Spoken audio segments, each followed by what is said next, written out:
In the day's other news, job gains in the U.S. slowed in September, but the unemployment rate still fell to a near 50-year low. The Labor Department says employers added a net of 134,000 jobs. Now, that's the smallest number in a year and likely affected by Hurricane Florence.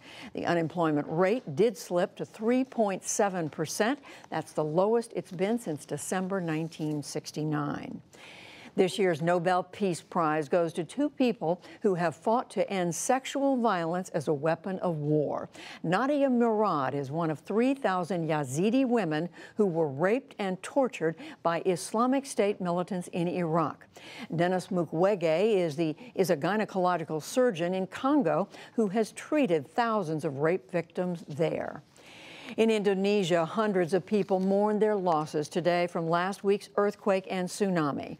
Officials say at least 1,570 were killed in the disaster. Muslim worshippers gathered for Friday prayers outside damaged mosques across the smashed city of Palu. Meanwhile, volunteers buried more of the dead in a mass grave.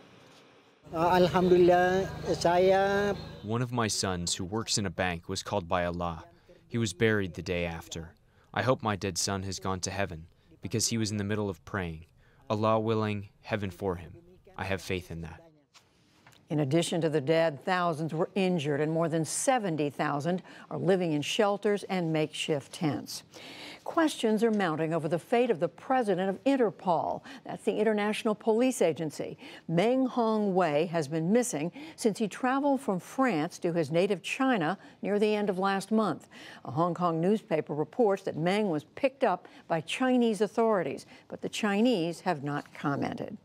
India signed a $5 billion deal with Russia today to buy advanced air defense systems. It could lead to U.S. economic sanctions for doing business with Russia's defense sector. That is under a law aimed at punishing Moscow for annexing Crimea and meddling in the 2016 U.S. elections. And on Wall Street, stocks slumped again on worries about rising bond yields and interest rates.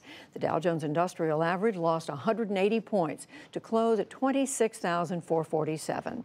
The Nasdaq fell 91, that's more than 1%, and the S&P 500 slipped 16. Still to come on the NewsHour, a police officer is convicted in the shooting death of a Chicago teen. The Nobel Peace Prize is awarded for efforts to curtail rape as a weapon of war.